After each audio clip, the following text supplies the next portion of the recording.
Hey, welcome to the Backyard Professor live show. Sunday night. What's the date today? June 22nd, the second day of summer. Yes, sirree, Bob, and yes, ma'am, Bob, or yes, ma'am, Ann, or whatever. I'm excited tonight. I have my good friend Robert Shiepe coming back on, and we are going to share some more of the story that he started with the previous podcast. Hey, Cynical Banana, UFO Busters, the UFO show from Australia. Woohoo! Welcome, Dead Fish Cheese Spread. God, I love your handle. Dead Fish Cheese Spread. How in the hell did you come up with that handle, man? Dean Pollard. Hey, Tim Rathbone, Lori G. Good to see you. Coach Williams, a.k.a. Dr. Gambit, Logan Clark. Good to see y'all. Marche B. Okay, if I start saying hi, everybody's going to want me to name their names, so let's not do that right at the moment. But fun show tonight. We have, I'm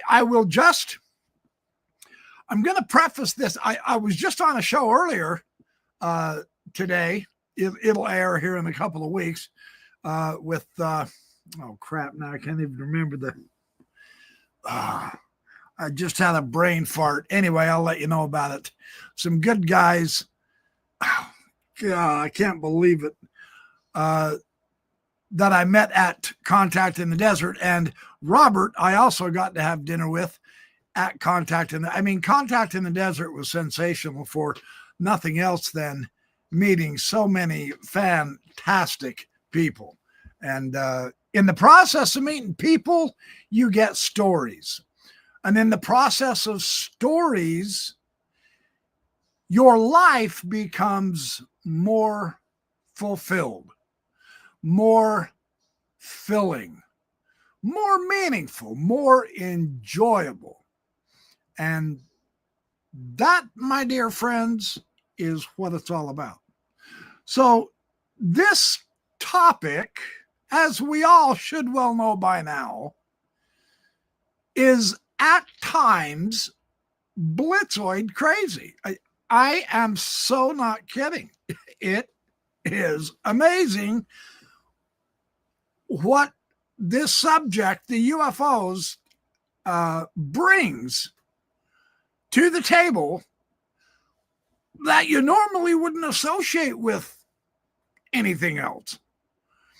But I mean physics and history and woo-woo and science and philosophy and spirituality and the paranormal. It's mind-boggling how much is wrapped up in this subject. I can't over-exaggerate that. So, again, one of my favorite metaphors has become that this subject, it either blows the walls out or it stretches the walls out to where we really have to put on our thinking caps.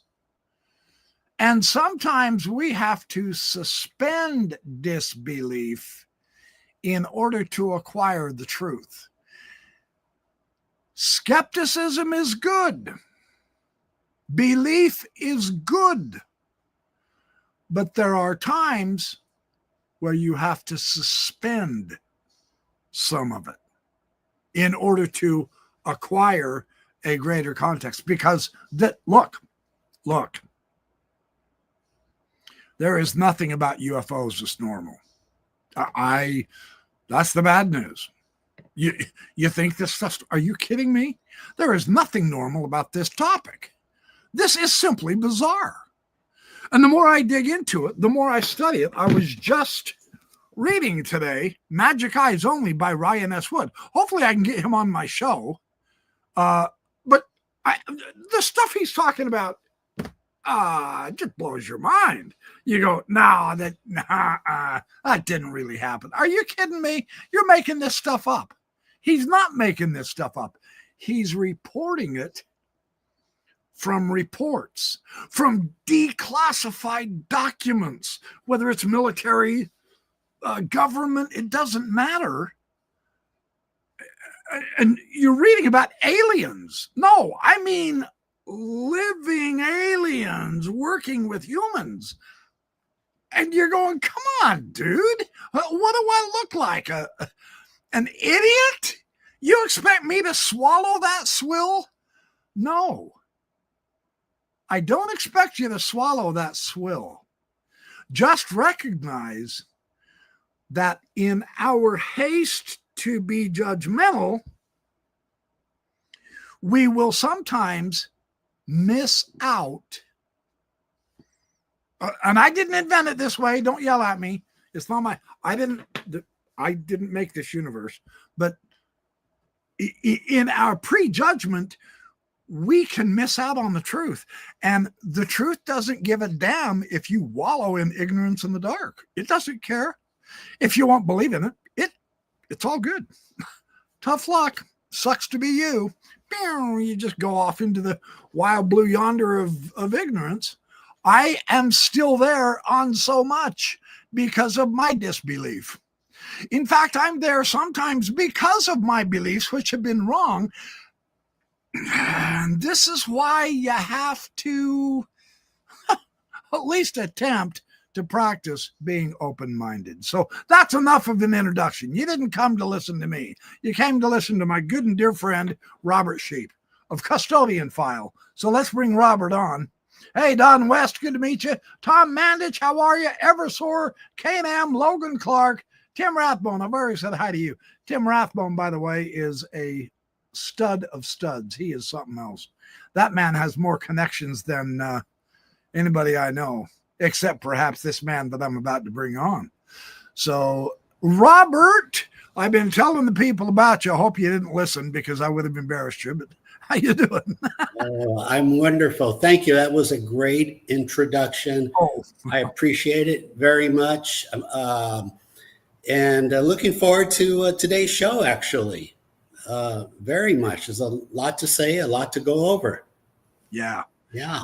We've been talking behind the scenes, and you never fail to, one, impress me with your genuineness, and two, impress me with your experiences.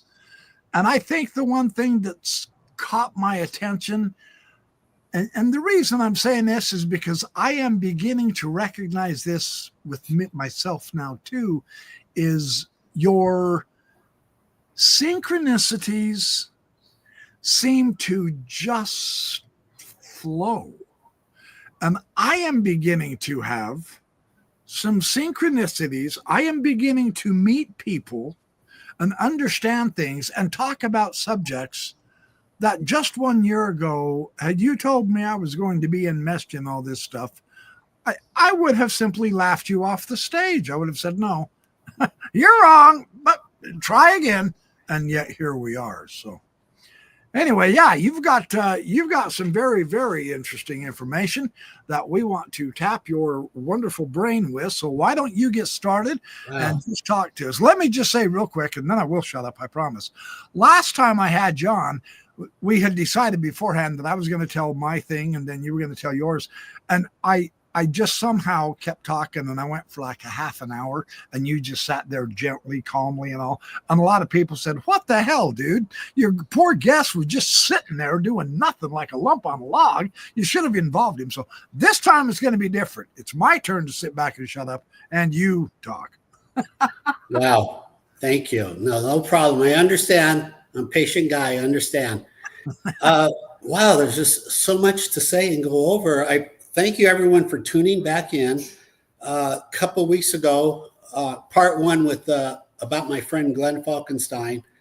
I didn't realize so many viewers would actually watch, but that was quite a number, and overwhelming open minds, very overwhelming open minds there. A few skeptics, that's fine, that's great.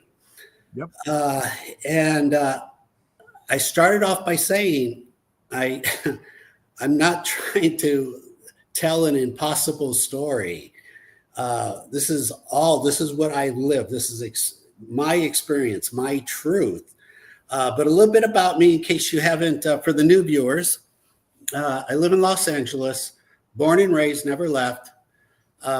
Knew at the age of 4 I would be a scientist, and at the age of 10 I'd be a pharmacist, and that's what I did.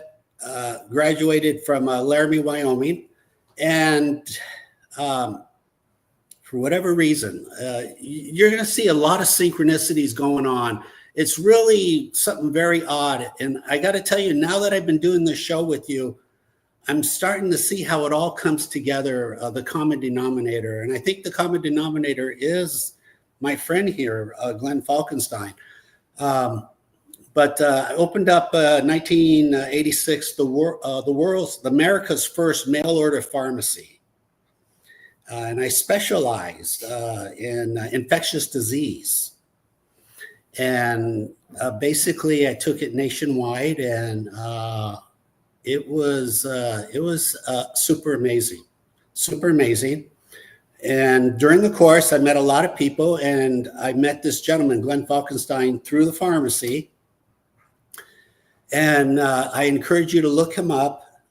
He's got a couple videos on YouTube that I would encourage.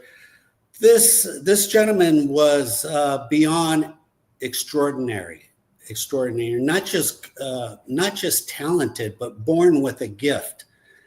He knew when basically 6 or 7 years old that something odd was going on. He had this gift of telepathy. He assumed everyone was born with it, but again, around 6 or 7, he realized his friends did not have it. And let me just back up here, because you're gonna probably look up custodian file. Again, there's a lot of impossible storylines occurring here. Back in 2017, I've always been researching UFOs since 1975. Back in 2017, for whatever reason, the Coast Guard invaded Marina del Rey, Los Angeles. After 2 weeks, I took out my video camera, started to record the helicopters. I could see these small objects flying up to our helicopters. I haven't stopped recording since. I've recorded 6,000 of these UAP videos. At first, for 1 year, I thought they were dragonflies. They're not birds or bugs. They're authentic UAPs that we don't know what they are. The Pentagon's very familiar. They've been in Marina del Rey 46,000 times. In other words, they've flown in 46,000 times in 8 years. Check out my channel. At least 10 other people now have started their own channels. They're recording these things. They're very easy to record. Just simply take out your phone, record helicopters, airplanes, look for a tiny dot, a bullet, and these are the UAPs. And again, I call them dragons because I thought they were dragonflies.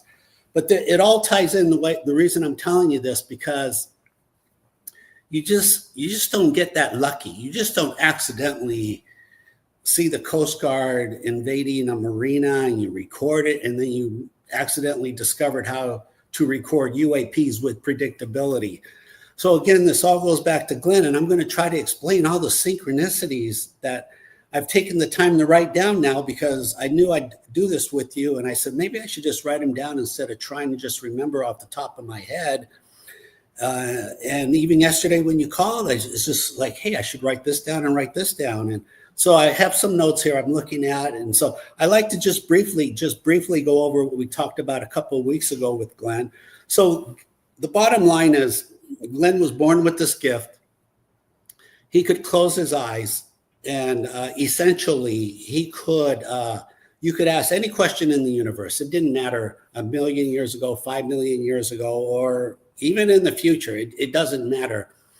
The answer would be text in front of him with his eyes closed. So he could only get the answer. He was only really omniscient with his eyes closed. He couldn't do it with his eyes open, amazingly. He had to see the answer.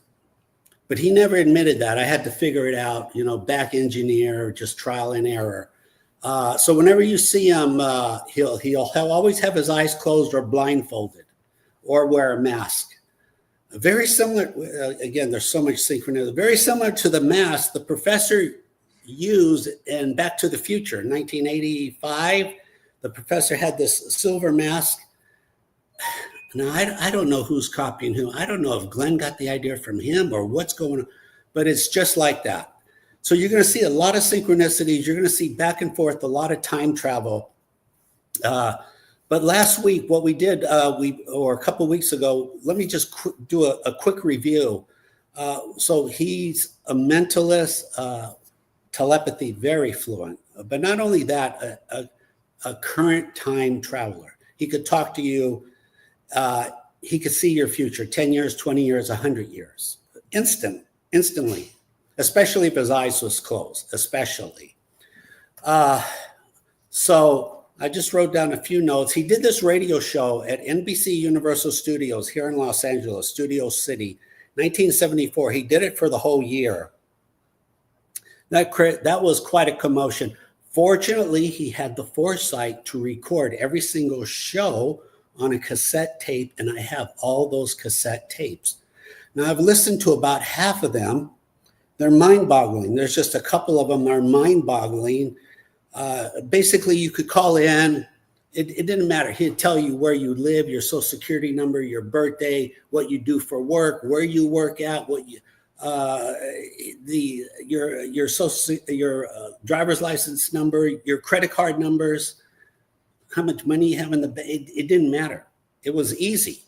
It was easy. What color clothes you were wearing. Oh, literally. You sent me a couple of those radio clips, and I listened to them too. That's kind of fun. Incidentally, I'd just like to say, not to interrupt you, Robert, but Glenn Falkenstein, look him up on Wikipedia. He's got quite a page in Wikipedia that explains a lot more background and idea. The man had a heart of gold. He really did. And he was tremendous with his skills and talents. And he put it to the use of bettering humanity. Yeah, I'd like to put that in there. So good. Absolutely, absolutely. Now I'm going to leapfrog around. I don't have any particular order, but just to address what you just said. Around 1975. So again, people put the label on him as a magician because when you could do stuff like this, you think it's magic. But so back in 1975, he worked with two big magicians back then. I think it was Douglas Henney and David Copperfield. And the screen just shrunk. No, I'm tinkering with it. I'm trying to get you bigger than me, but that's fine, Professor. That's fine. But for instance, they put together a show and they raised $100,000 to pay off a charity that actually right here in Marina Del Rey. That's where I live. It's odd coincidence. You're going to hear me say this a lot. What a coincidence. What a coincidence. But looking back, I really think somehow Glenn just has his fingerprints everywhere on things.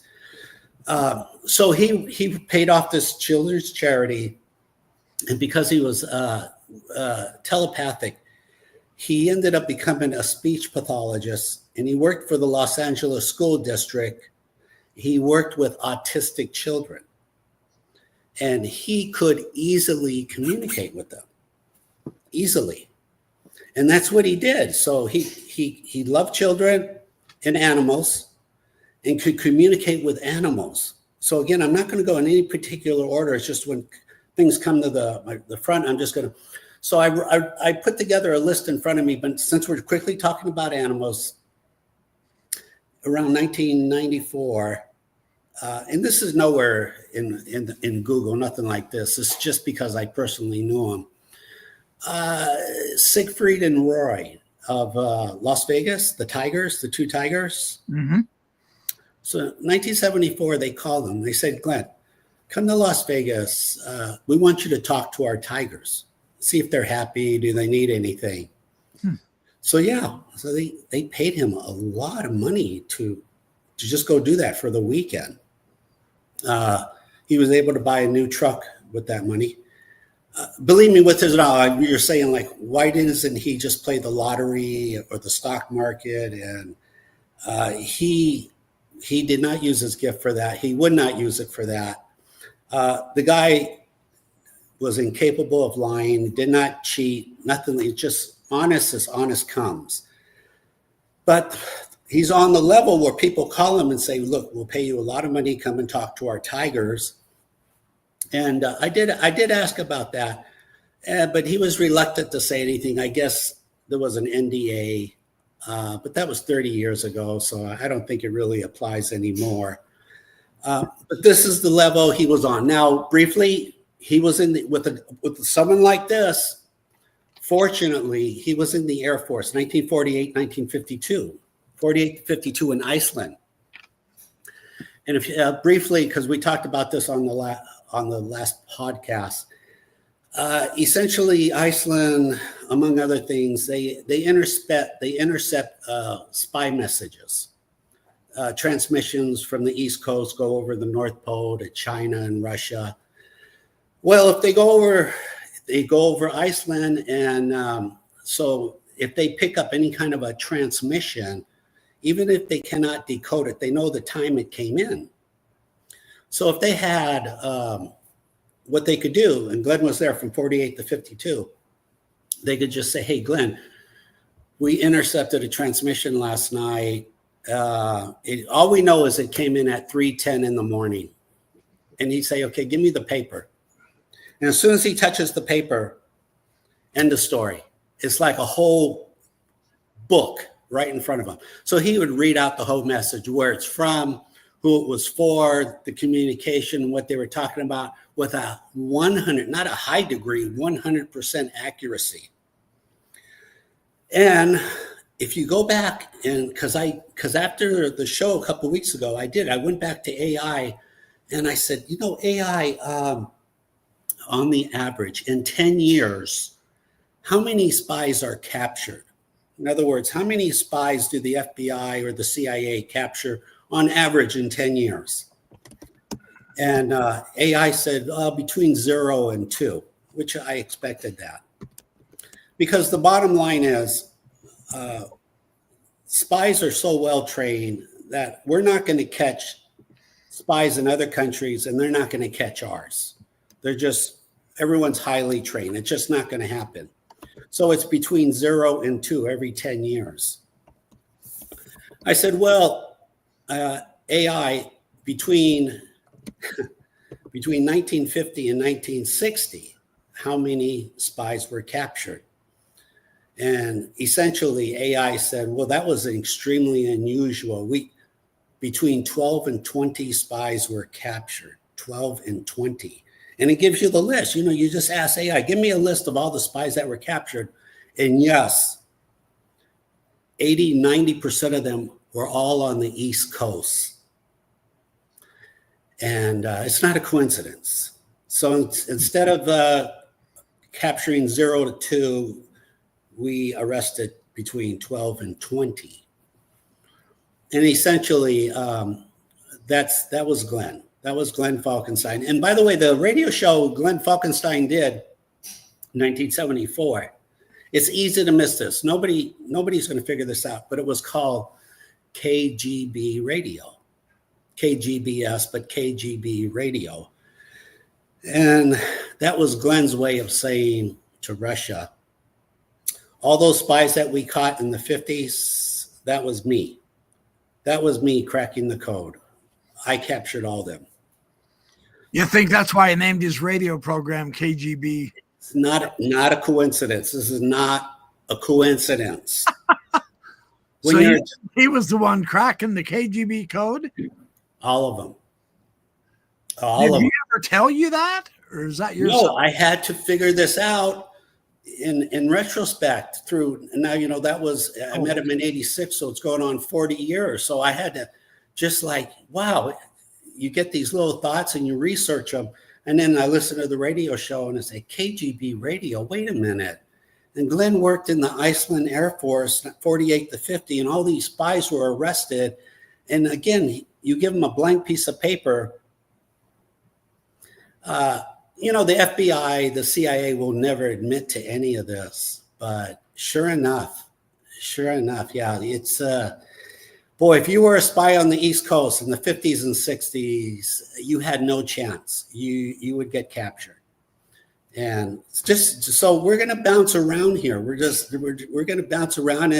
If you want to answer questions, we could do a Q&A as we go forward. But I'll bounce around. And by the way, when you just opened the show, what was the name of the book? The Magic book? Oh, yeah. Ryan S. Woods, Magic Eyes Only. That is a code name for the Majestic 12. That's not magic as in MAGIC, but these are 104 declassified documents of the UFO phenomenon that Ryan has been exploring for the last 30 years. And it's a huge book. I bought it from him at Contact in the Desert. Okay, but do you see what's happening right now? Does that not apply to Glenn, Magic Eyes? Yeah. This is what I'm talking about, the synchronicities here. They go on and they go on. He did meet a time traveler during the radio show. The guy came up and introduced himself, said, "Hey, I'm impressed with your telepathy. I'm telepathic also." And then I questioned Glenn quite a bit. He was very nervous about answering. That was the only time he was ever nervous about telling me anything, was with the time traveler. Now, what makes you think this other guy was a time traveler? Well, he told Glenn he was a time traveler. Oh, I see. Yeah. He was. Glenn doesn't joke around. I mean, there's so much you can imagine. So when Glenn closed his eyes, he was omniscient. He could see everywhere around him. He could drive a car blindfolded. That was easy. He could drive a car blindfolded. But really the question is, Glenn, when you close your eyes, I should have asked, what else do you see? What do colors look like? Do you see sound waves? Do you see other spirits walking around? I never asked those questions. Yeah. So he did meet, like I said, briefly, the time traveler. Glenn did tell me his name, but he was very reluctant to even tell me that. I said, what's he doing here? He goes, well, he's doing research on one of the framers of the Constitution. And he gave me a little more information about that. But everything, there's no coincidence here. It's all synchronicity. It goes on and just, so I'm looking at my notes here. Also, he did time travel experiments, which involved Mount Palomar. Glenn, remember last, he did time travel experiments with the fourth dimension being sound. Glenn just, yeah, I thought when you said that last time, there were a few comments saying no, the fourth dimension is time, according to Einstein. I totally agree. That's the first thing I said. But if it came down to Einstein or Glenn, I would put all my money on Glenn, just because he's never been wrong since I've known him. You're going to make enemies with that comment. Oh my gosh. Well, maybe not that you're saying Einstein is wrong, however. No. Because actually Einstein was right in the sphere that relativity works, the big cosmos. However, when it comes to the quantum physics, Einstein was entirely wrong. That's so fascinating. There's a lot of stuff. I'm going to be doing videos on that because of some of the videos I've been watching and some of this stuff I'm reading. So anyway, yeah, this is not an anti-Einstein stance. No, not at all. No, not at all. I love the guy. He's my idol, my mentor. So Glenn did the fourth dimension time travel thing. And long story short, the security guard from Mount Palomar Observatory, San Diego, called the radio show, said, Glenn, during your experiment just now, the clock stopped. The main chronometer stopped. And that was July 27, 1974. So it broke. And I asked the viewers, please, can anybody find out? And if anyone did, please follow Yeah, up. they said I got a couple of emails actually from some people who said it was not an atomic clock. If I remember right, they said it was. You apparently said it was an atomic clock, but it wasn't. Okay. Just so we clarify that. But the Right. clock did stop on Mount Palomar, right? Yeah. Right. 100%. Yeah. I have the recording from the security guard from the tapes that Glenn recorded. But really, the important question is: did anybody ever follow up? Do they have notes? Were they able to contact? I mean, if they do, buddy. Yeah. Okay. I'd really like to hear part 2 of that story. Yeah. Now, I'd just like to add real quick. Don West says intelligence community has been aware of the power of consciousness for decades. I would like to say one thing, and I'm going to give a shout out real quick to my good friend, whom I consider a good friend, Pavel of Psychoactive. Just a couple of days ago, he had a lady, a Dr. Inez Avedenta. I can't ever pronounce her last name right. On some extremely interesting information on consciousness universally. I would advise you guys to go look at that. So perhaps your idea of Glenn being a time traveler also involves him being tapped into consciousness, obviously, because to be a telepath, you have to have access to a consciousness that's not yours. Someone else's, for instance. So, yeah. Well, AI said, because I told AI about Glenn, AI said, Glenn is receiving information. He wasn't. You asked AI about Glenn? Yeah. So Glenn. And it said what? Glenn was receiving information, which makes a lot of sense. What AI are you using? I never thought of GP. GT, yeah. Chat. Yeah. Wow. Listen, another thing, the book that you just held up again, you said that has to do with Majestic 12, right? Magic Eyes? Yeah. Okay. What year did Majestic 12 all start? What year was that around? I don't know. I haven't studied the details. Yeah. Wasn't that? Well, they've been denied. They've been denying that it was even real, and they've been mocking everybody whoever claimed it was real. And now it turns out that that was a disinformation campaign. They actually were real. The book is 2005. Well, no. Majestic 12, wasn't it around 1947, 48?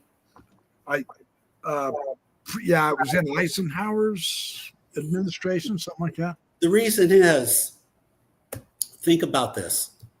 If you were the CIA and Glenn is cracking these codes at Iceland Air Force Base in 1948 to 52, I think the CIA would assume that whatever Glenn is doing is teachable to other people. I think Glenn was the model that motivated the CIA to get this going. That's an interesting speculation. Yeah. I do. You think the CIA knew Glenn? Oh, 100%. Really? Yeah. 100%. Well, then there very well could have been where the influence came from. Yeah, Glenn. Because he would have shown him pretty easily, based on what I heard on the radio clips you shared with me. Glenn would have easily been able to show the CIA. Yeah, Well, let me tell you a little bit that I've discovered, a little CIA thing here. Don West says Majestic 12, 1947, after Roswell. Okay. Thank you. Thank you. Yeah. Too coincidental. Just too coincidental. Something like that would be foreign. Let me tell you a little CIA story. Wow, this is nuts. Okay, a CIA officer, Agent Toole, wrote a book in 1979. It's called the Cosgrove Report. COS, Cosgrove Report. Okay. This is nuts. But again, I think this is tied into Glenn. Let me tell you where I'm going with this. I think this CIA guy spoke with Glenn because when you have anything mysterious going on and you know someone like Glenn, hey, you post a question. And the question was, I didn't know this, but John Booth, who shot Lincoln, he had a diary. And they found his diary, but about 20 or 30 pages were missing. They never found the missing pages. And basically, it drove law enforcement crazy for the last 150 years. Where are those missing pages? CIA, FBI, police, they want to find these missing pages. Evidently, this agent Toole asked Glenn, where are the missing pages of the diary from John Booth's diary? And Glenn must have told them, oh, you can find them in a undiscovered subway in Brooklyn. An undiscovered subway in Brooklyn. So Agent Toole put it in his book that the diary papers will be found in this undiscovered diary or tunnel subway. And you just have to find the subway. Well, it turned out that same year, an engineer took it upon himself. His name was Bob Diamond. And through 9 months of research, he found the subway, went through all the blueprints in City Hall. There, he found the subway. It's on Atlantic. It's called the Atlantic Tunnel Subway. And sure enough, in 1979, he went down in there, pulled off a cover, manhole cover, dug through some dirt, and there it was. There was a 2,000-foot underground subway. Now, how would anybody know the subway was there? And and by the way, everyone said, no, we didn't find any notes from the diary. I don't know about that. But the subway was there, but the notes are not there. Somebody has those notes. Somebody has them, just for what it's worth. So this is my point, bringing up the CIA. Yeah, they did. They must have asked Glenn about a lot of stuff.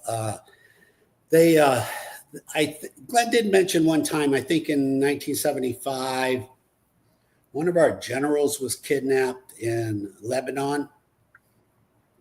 And they reached out to Glenn. They said, hey, we're looking for this guy. And Glenn said, well, you waited too long. If you would have asked me earlier, I could have told you. But he's not alive anymore. And I didn't ask more questions, but maybe somebody in an intel community knows what Glenn was talking about. One of our generals that was kidnapped. I mean, that would be a hard story to hide. For what it's worth. So let me just bounce around here. So I'll try to go currently now up to date where we are with Glenn. I have my notes. I keep looking at my notes. Wow, this is nuts. A couple years ago, maybe 5 years ago, Glenn appeared in a dream, and he just shows up and says, hey, Robert, I'm concerned about my daughter. And somehow I instantly knew what he was trying to say. I said, no problem. I'll talk to her. I'll fix this. No problem, Glenn. Don't say any more. I called his daughter. I said, hey, I said, listen, I talked to your dad, and, you know, she didn't really understand the gift her father had. But I said, look, he's very concerned. Are you going to be doing anything out of the ordinary in the next 3 months? Are you going to go on a trip or have surgery? Because he's very concerned. She goes, yeah, I'm going to have surgery. I said, okay, I want you to be really careful. As in, follow the rules, just go by the playbook. Don't do anything out of the ordinary. Don't do any last minute changes, because those things usually don't work out well. She goes, no problem, no problem. And I called her a few days before the surgery. I said, remember now, be careful. Your father's very concerned. Okay, don't worry about it, Robert. Everything will be fine. Well, the one day after the surgery, I called her. I said, listen, how did the surgery go? She goes, oh my God. Well, on the way home, I couldn't breathe because right before I left the hospital, they gave me some extra morphine for the pain. And morphine suppresses respiration. And she goes, I stopped breathing. My husband was driving me. We're on the freeway. We barely made it back to the ER. They gave me Narcan. I barely made it, Robert. You know, I wanted to like scream. I said, did you not hear what we were trying to tell you? Just anyway, it was that close, but she survived. Just to give you a clue. So whenever he speaks, he doesn't, not that often, maybe once or twice a year, but I take it very serious. So interesting. So he appeared to you in a dream. Yeah. Basically hinted to you, well, I'm kind of worried about my daughter. Yeah. Wow. Yeah. So when he speaks, I listen or I write it down. Again, this doesn't happen all the time. So you guys have you must have had a pretty good friendship while he was alive. We did. Now, when did he die? When did he die? 4th of July, 2010. 4th of July. 2010, on the 4th of July.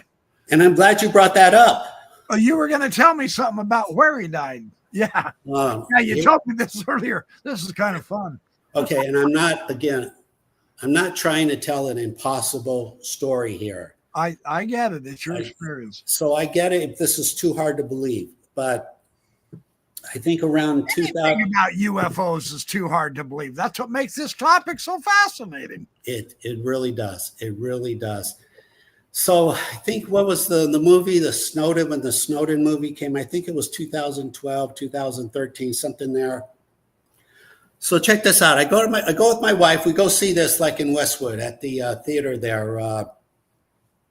And I get there early, and I like to sit at the back of the theater so I can see the screen, because if I sit too close, I get dizzy. So I sit at the back, and I get there early. I kind of like to have the theater to myself. But when I get there, I noticed there was this older gentleman sitting in the back all by himself. I said, well, I mean, it's no big deal, but I want to sit back there. That's where I like to see everything. But, I'm getting this little vibe. I said, man, this guy reminds me of Glenn, but I don't give it much thought.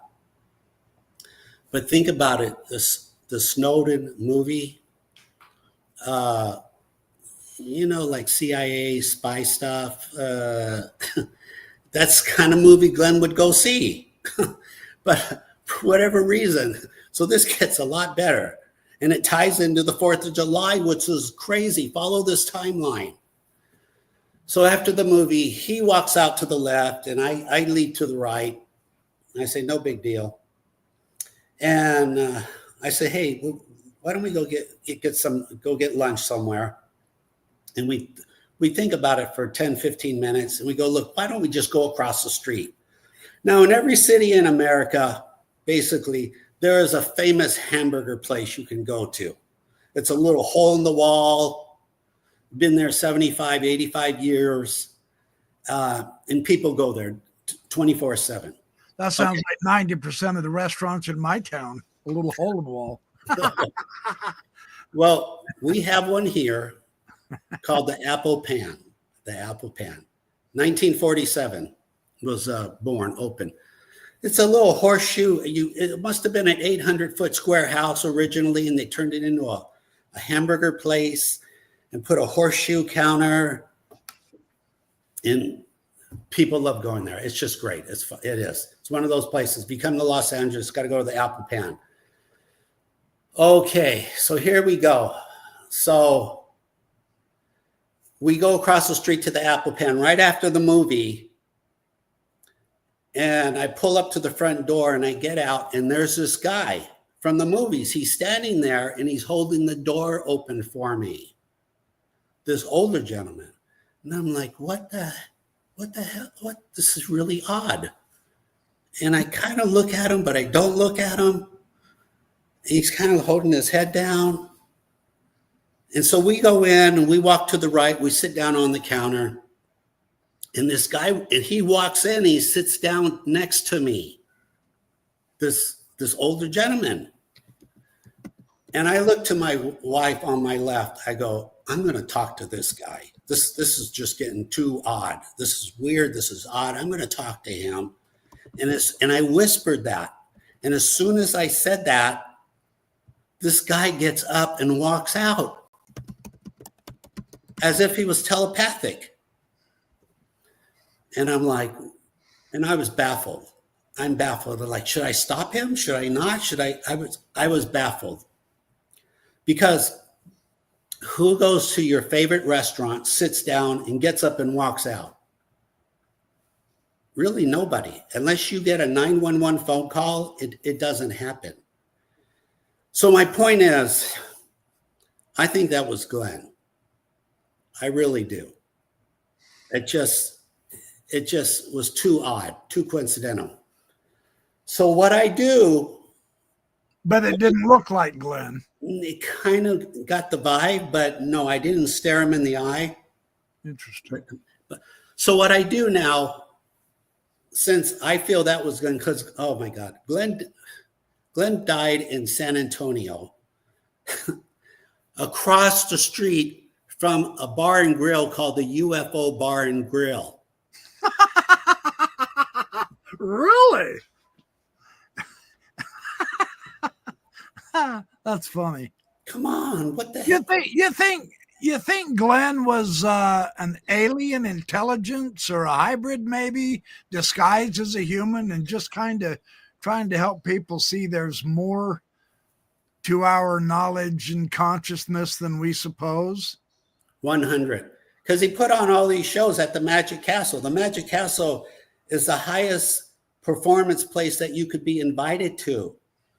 It's the highest. It's like the best of the best. So he was known worldwide. So I'm saying, write down all these coincidences. He dies across the street from the UFO Bar and Grill in San Antonio. You can look this up.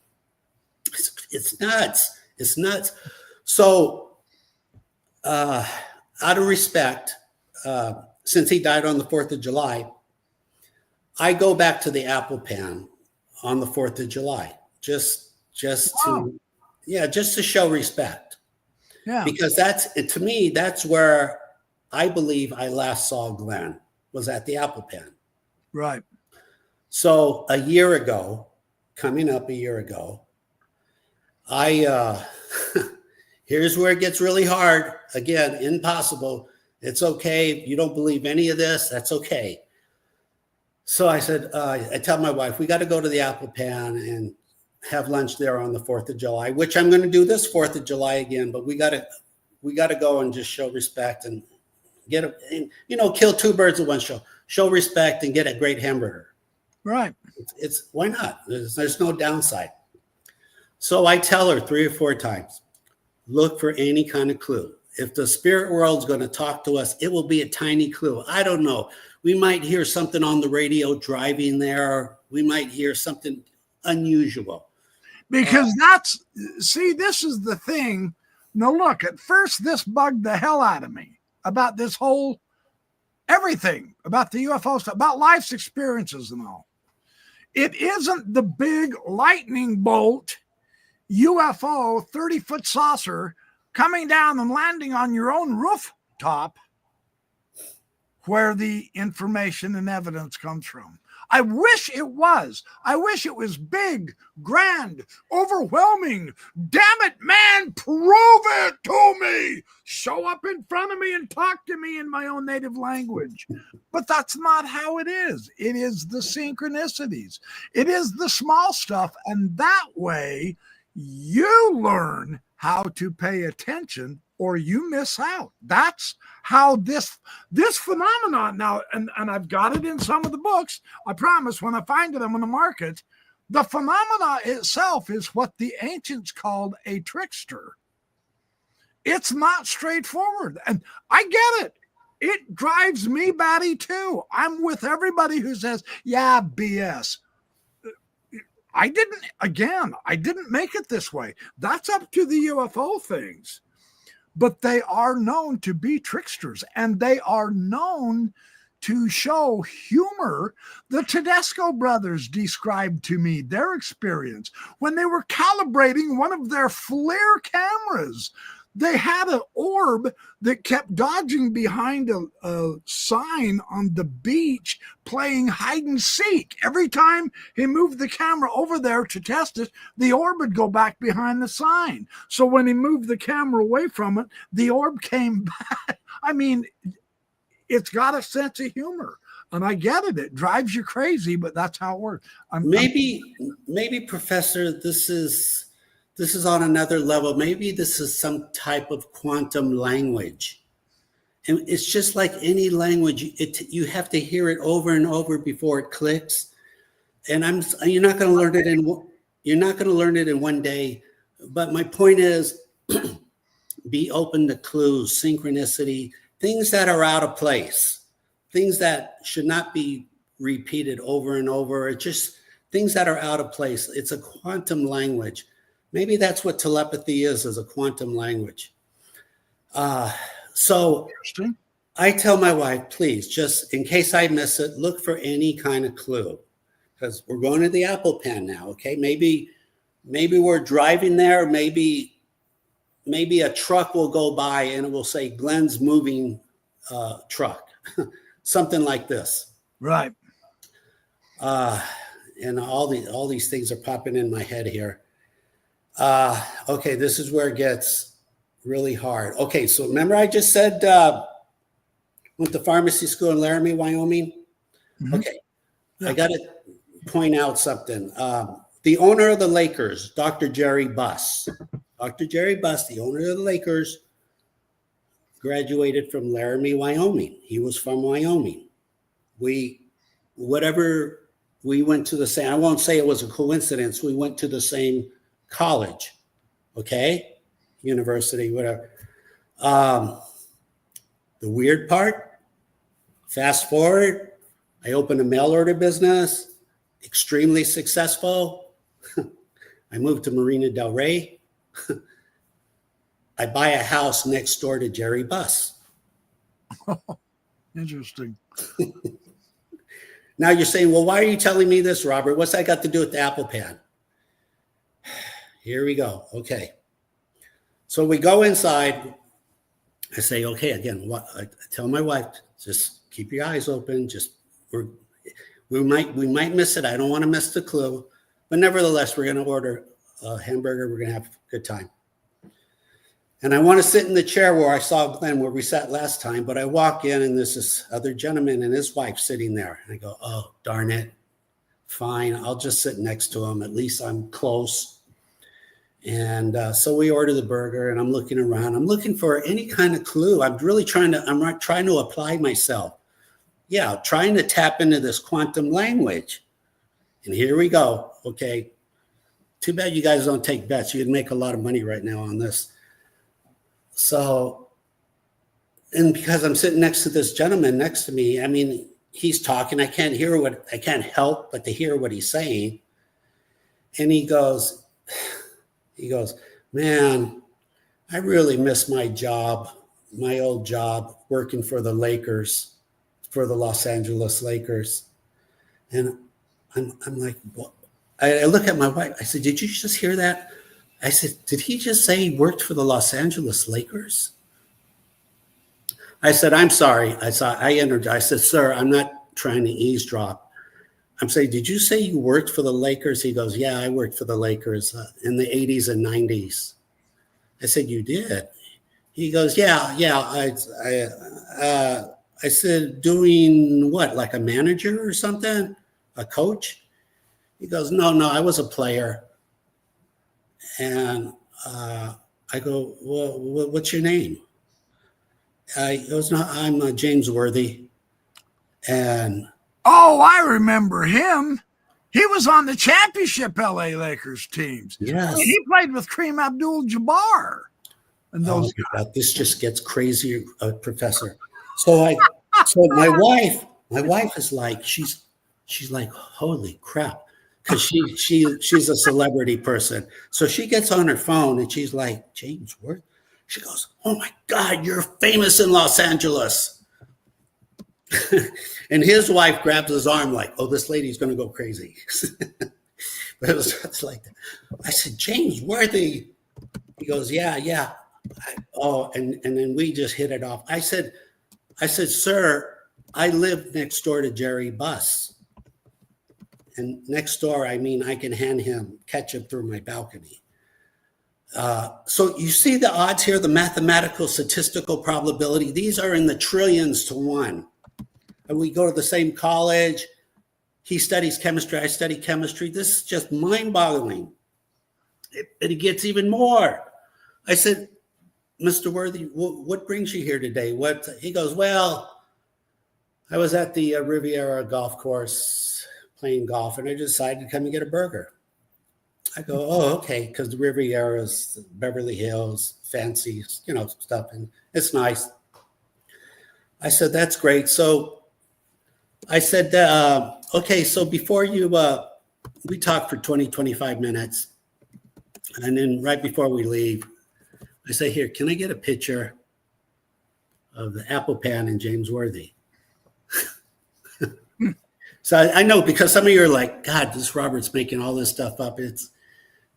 I can't even keep up with all this. So yeah, sure enough. So check this out. It goes one step further. This was last 4th of July. Well, what was it? 3 months ago? Remember, he was playing golf at the Riviera golf course? 3 months ago, a Cessna airplane is trying to land at the airport near the golf course, has mechanical problems. And thank God it landed safely at the golf course, at the Riviera golf course. And my nephew, Eric, who helps me with custodian files, he's standing there with his friend, and they're recording the plane landing. And so that video went viral. You could punch it in, a plane lands Riviera golf. But if you look right when it touches the ground, one of these small UAP dragons fly by. And what I do is I copy and paste the video of each frame, and I put it on one screenshot. I call those interpolations.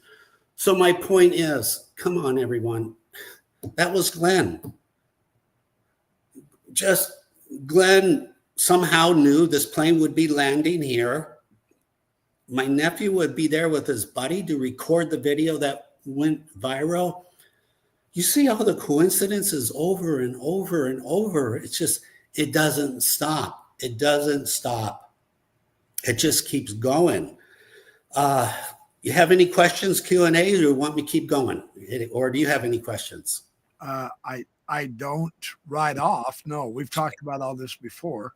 Okay, because I'm trying to throw in, again, no particular order. So the Phoenix Lights, 1997. Here's something interesting that Don West says.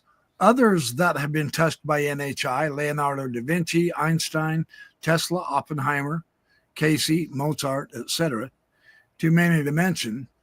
I'm not quite sure how Don knows that, but I notice a common denominator is these were rather extraordinary humans in their own way, just like Glenn was. So perhaps part of the NHI, the ideology of the NHI is to uplift human beings to a higher level of accomplishment, or maybe what else would you call it? A higher level of spirituality, or whatever, a higher level of humanity to help out others, because that was where Glenn's power truly occurred, I think. Right. And I resonate with that. I think they're here for a good purpose. But the Phoenix Lights, 1997, he comes to my pharmacy the day after, and it was a little kind of odd, but he goes, "Hey, Robert, did you hear about the UFOs in Phoenix?" I go, "Yeah, I did. It was a big deal. It's a very big deal, obviously." He goes, "You know why they were there?" I go, "No, Glenn, how would I know why they were there?" Now, I know some of you are saying, "Robert, if you were with somebody like this, why didn't you ask tens of thousands of questions? You're right. I didn't, but I had the presence of mind. I needed to get him in front of a bunch of scientists or take him to UCLA and get all these. But it's he was in front of people, in front of cameras all the time. Anyway, well, he was. Yeah, he was well known. He was. Yeah. I didn't realize that until I looked him up a little bit. Glenn Falkenstein. Seriously, you guys go look him up. I was kind of shocked. I go, wow, this guy was really amazing. And the thing is, you were honored or blessed to actually know him in real life. That's pretty stinking cool, you know. I have no clue why. I thank God, but I have no Doesn't clue. matter, but yeah, I know. That's kind of fun how life gives us these little fun things that happen with different people, you know. Precisely. So the Phoenix lights, he comes and says, you know why the lights were there? And I go, no, how would I know that? How would I? And he says, well, they were there to give a message, to send a message to the United Nations. So for what it's worth, I'm saying, because that story was never really completely told. Yeah. But there's maybe after disclosure happens, maybe people will start talking and singing and confessing. Well, here's my concern with that. Yeah. In a way, I think disclosure's already happened. I really do. Our government has already said the UFOs have happened. They're real. They're here, and they see them and know about them. I mean, the declassified documents. Richard Dolan has hundreds and thousands of pages of stuff. This guy, Ryan Wood on the Magic Eyes. This guy, Bruce Rapuano, whom I've had on my show. Hynek, the UFO experience, etc. I've kind of gotten to the point to where I'm telling people now, if you're waiting for the government or some major, bigwig scientist to give you disclosure, you are so far behind. You've got to run like hell to catch up. It's here. They've already declared it's real. We're past that point. So I'm just saying. Now the issue is, and I've made a lot of videos on this, there are times when I am truly skeptical about some of the evidence I see. Just because you take a video of a 747 up there leaving a contrail doesn't mean that's a UFO. I got bad news for you. On the other hand, I get it. UFOs do shapeshift. All right, that's probably true. I've studied enough to realize that is sometimes what does happen. So I think it's up to us, and this is why your experiences are so interesting.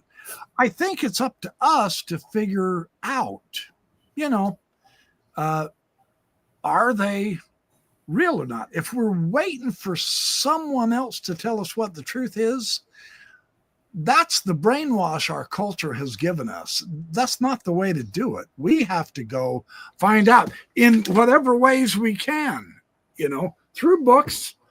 I bought a telescope and night binoculars and all. The weather and my energy level and my time and all, I've got to make more time. I promised I would do that, and I have kind of somewhat failed at that, but I will get out. But there's no guarantee.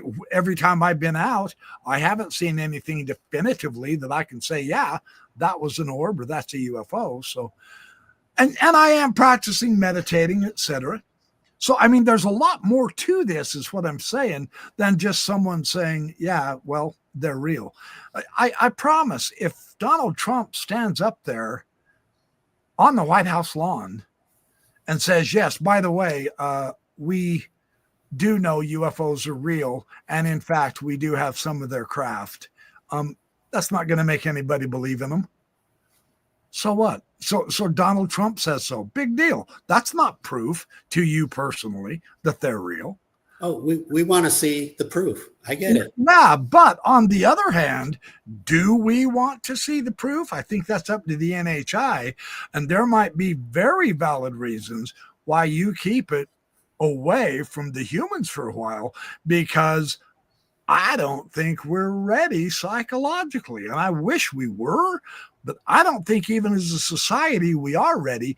And yet the UFOs are visiting tens of thousands of people a year.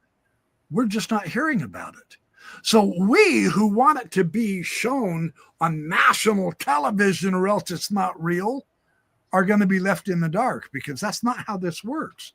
It's weird, but that's not how this works. I didn't make it this way. That's up to the NHI, but they are showing themselves to tens of thousands of people. And when it is talked about, what is the response of half of the people that we make videos and talk to them about? Oh, they're just grifters. They just want to sell a book and make boatloads of money. You don't make boatloads of money writing books. I know, I'm an author. That's not what it does. Writing the books, I am so glad Ryan Wood put these 104 documents together. I wouldn't have known about any of these cases. This is evidence. Is it proof? Well, how do you tell what proof is? Identify proof for me. There are people, if an alien walks up to you and shakes your hand and they look like a reptilian, there are people who won't believe it. As wild as that sounds, that you're not going to believe it. So it's a tricky thing, is what I'm trying to say. I can only hope that I get that, where how many of us are not ready. I just hope that we are. I would like to. Whoever is. Yeah. I would like to. I don't want to really postpone it anymore. I don't see the advantage. Maybe there's a good reason, but if it's possible, full disclosure soon as possible. Yeah, it would be nice, but yeah, I can't argue with that. I agree. Yeah, but when truthful disclosure happens, it won't even be through me showing UFOs in the sky with my camera and videos. That's not going to be full disclosure. That's not going to be proof. The proof is when the NHI decide it's time. They're the only ones legitimately, really, when you think about it, who can actually show us the. So that's what, and the reason I'm bringing that up is because of your experiences with Glenn.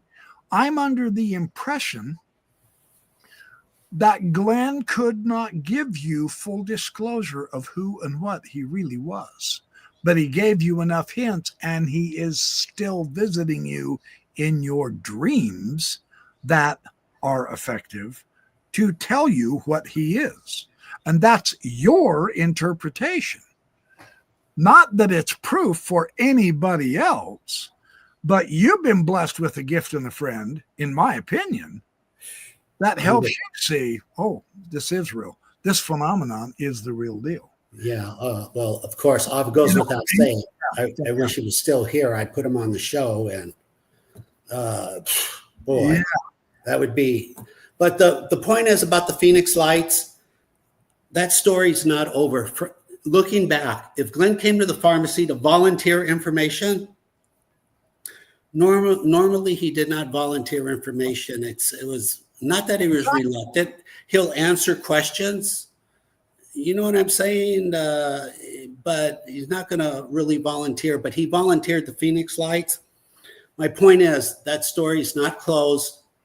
A year from now, 3 years, 5 years from now, there's a good possibility somebody at the United Nations are going to step up and say, hey, those Phoenix Lights, this happened on this day, and we want to be clean and we want to come forth. Just look for that story. This is not done. The Phoenix Light story is not done. If Glenn brought it up, the story is not done. It's not finished. Just to say that now. Quickly, just bounce around 1992. I had this ongoing thing with my appendix. I tried to address it, went to the doctor, went to the hospital. They were like, well, we're not sure what's going on. And then one night, it was a Friday night, the pain got really bad. And all I remember is I went into anaphylactic shock. It was kind of scary. Basically, the appendix must have burst or something broke, and basically passed out. Well, the next day when I woke up, I felt good, just felt good. And there was a message on my answering machine, and it was Glenn. And Glenn left a message like, "Hey, I heard you're not feeling well. I hope you feel better."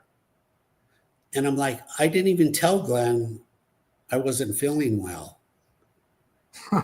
And then basically after 1992, I was cured for like another 20 years. And then it came back. It came back 6 years ago, but I don't know what happened. I'm just saying I went into anaphylactic shock, passed out, and woke up. Have you had your appendix removed? Yeah, like 6 years ago. Yeah. And you've been okay since? Yeah. Yeah. Knock on wood. Yeah. Which is a whole other story. A good friend of mine, I went to high school, did the surgery. Yeah. So there was a lot of good synchronicity going on. A lot of good synchronicity. Gosh. Remember in the last show we talked about we should have had Glenn. He should have went to the police and solved a bunch of crimes, major crimes. This is kind of getting out there on a limb, so I'll keep it brief.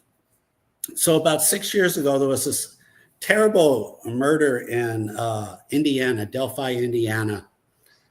These two ladies, and I said, Glenn, this really bothers me. Can we catch this guy? Can we catch whoever? This, I can't go to him every 5 minutes and pull on his shirt. But I said, hey, can you do something here? And after a few months, he gives me an answer. He goes, the guy that you're looking for. Now, is this in person or in a dream? In a dream. Okay. In a dream. And Glenn makes this very clear. I was standing in front of a greenhouse with a green garage, a small garage door too. And I knew that was my clue. Again, this goes back to like a quantum language. So I said, the guy they're looking for is involved with the color green. That's the connection. So if they could focus on that, they could really speed things up. Because if Glenn said this is not to be taken lightly. So I email the hotline, the FBI. I tell them, and I sent it twice. I say, look, the person you're looking for is involved with the color green. I don't know if his last name's Green, if he lives in a greenhouse or has a green car or lives on Green Street. But focus on the clue green. Still pretty generic. I mean, it is a narrowing down, but still. But yeah, if you're a detective and you had to look at 10 people and one of them had the word green in it, I'd start with him. That's what I would do. Right. But, and then I had a police friend of mine call them and say, look, and they told them, we don't accept tips from psychics. That the FBI doesn't work with psychics. Right. Which I don't believe at all. I don't believe that at all. I go, okay, that's fine. I mean, I did what I could, right? I wasn't doing it for the reward. I think the reward was up to 300,000, but I wasn't doing it for the reward, just to do the right thing. Right. So as it turns out, a couple of years ago, they catch this guy. They catch the guy. And I keep asking, how did they catch him? How did they catch him? What clue did they use? And they're being very vague about it, very vague. But they caught him, and he was convicted. And you could look this up. It does the Delphi murders. But check this out. This is really odd. So a friend of mine lives in Indiana, and he's following the story for me. I said, keep me in the loop, local news. So he calls me, says, "Hey, Robert, I was just watching the local news and they were interviewing," this was maybe 6 months ago or a year ago. He said they were interviewing 2 of the jurors that were dismissed. 2 of the jurors, they were dismissed. So they walked out of the courtroom and the news camera was talking to them. This is beyond bizarre. This sounds made up. And they asked the first juror, "Why did you walk out? Why did they dismiss you?" He goes, "Well, because I don't believe in psychics. I don't like psychics, and I'm prejudiced with psychics. So they told me you're dismissed." So that was kind of weird. Why is he bringing up? Why are they interviewing a juror that doesn't like psychics? All right, and they interview the second person. And they go, why? And I have this is on YouTube, and I copied it, and I have it, but you can go on YouTube, you can see this. And they asked the second juror, "Why did they dismiss you?" He goes, "I don't like anybody with the color green. I don't trust anybody with the color green. I don't like the color green." I'm like, this is so bizarre. And they dismissed him for that? Yes. And this is on YouTube and the news, at the local news, and I copied it. I could send you the email. Okay. So the point is, so they get the guy, I look at the photographs, and if you look at his eyes, they're blue-green, okay? They're blue-green. And then when you Google where he lived in Greenville. Greenville. That's all I got to say. Now, by the way, I don't know this. How interesting. What I find odd, that they told these 2 jurors, I don't even know if they were real now looking back. I don't like psychics and I don't like the color green. I don't know if they're trying to come up with a pretext, come up with a story, not to offer the reward money. But my point is, if that was the clue, that they found this guy by using the color green, I would like the city to donate the money to children's charity and animal charities. I don't want the money. I'm okay. But they should do the right thing and not try to create this fake trail. Right. We don't listen to psychics. We don't. I don't know. I find that extremely odd. That's crazy, because every president since almost George Washington has had psychics and astrologers in the freaking White House. Right. I get that. And you know what? I'm not saying there are millions and millions of gifted people, but there are a few that are gifted, and you should listen to them. And I'm saying, well, Glenn was the exception of all of them. But you should listen to them. So this is the level that we're on here. Yeah. All right. Check this out, because I'm bouncing all over the place here. After I get married, this is to be expected. I get this letter. I get this unhappy letter from a lady who's not happy that I got married. It was a very insulting letter. So I take it to Glenn and I go, "Glenn, who wrote this letter?" And, he tells me the name, and I go, he goes, "Oh, damn it. I know her." So I turn that off, but I'm saying this is what this guy can do. Piece of cake. It's easy. It's easy. When he was in the Iceland Air Force, 48 to 52. Okay, here's a little test, everybody. You could test your critical thinking skills.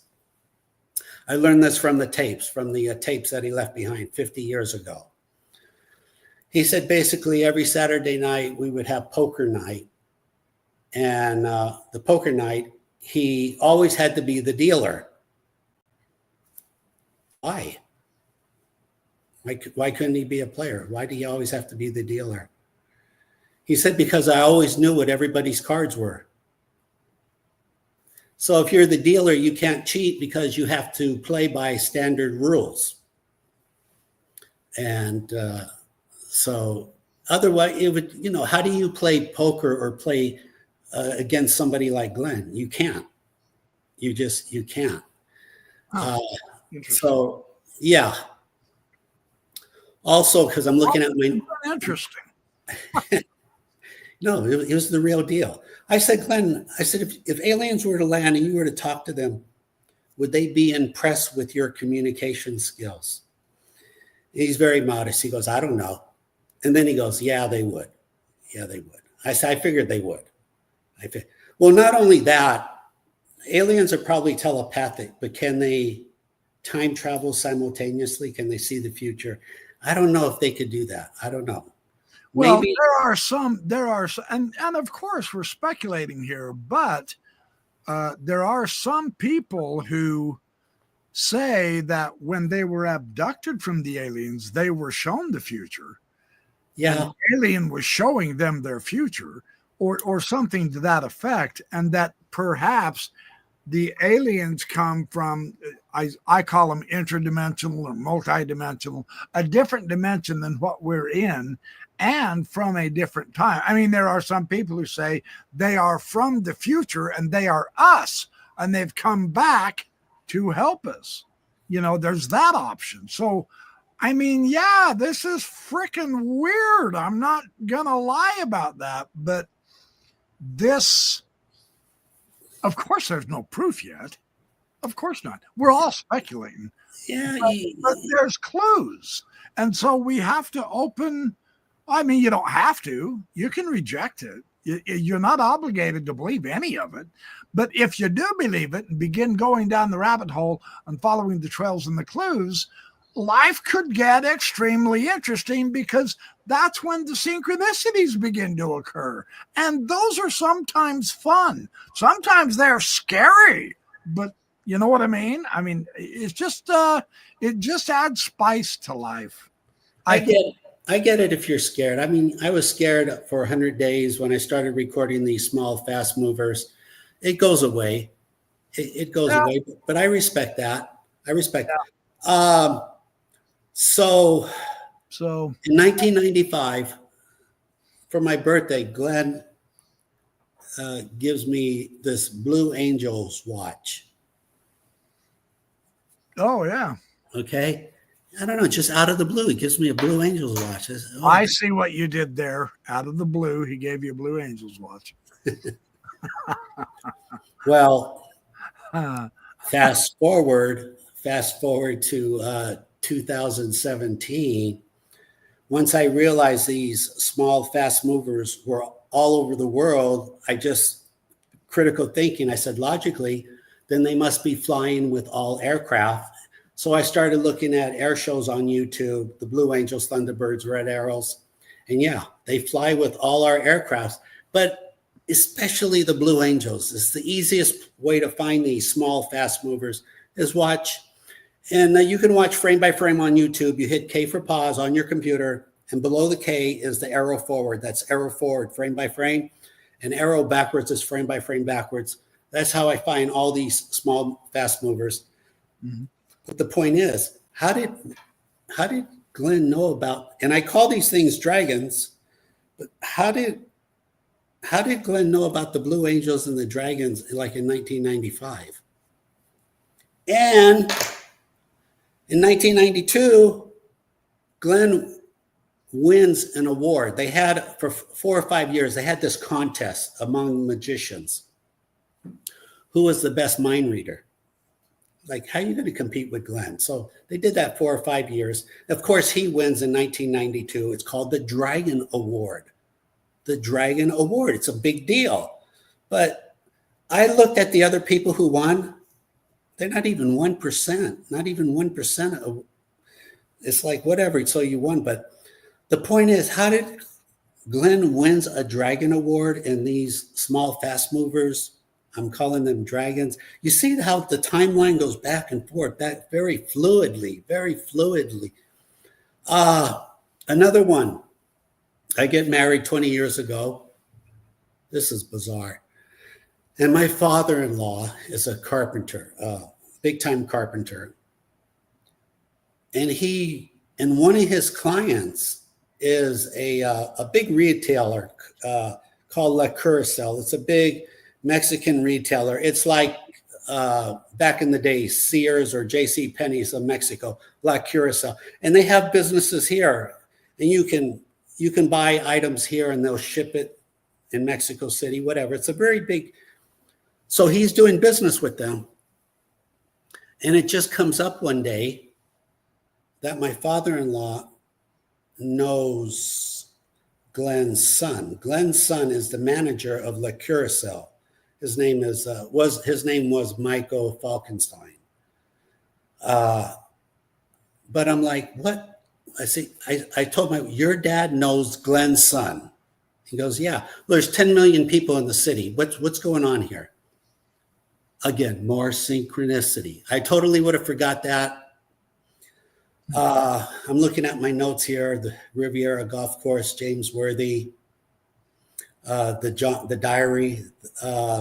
So you don't know what's actually going to happen next, but you suspect that because it's periodic, it's off and on somewhat, but there appears to me that there is some kind of a connection with you and Glenn, and that will probably continue. I would imagine. I would think it will continue. And I could say this. Because I've never had anybody who I've been friends with who have then died and then visited me in my dreams off and on here and there and have such synchronicity moments before. And I personally can't relate to that simply because I don't have that experience. And so it's what makes your experience so remarkably interesting. I could say this, if Glenn, and I think Glenn supports disclosure 100%.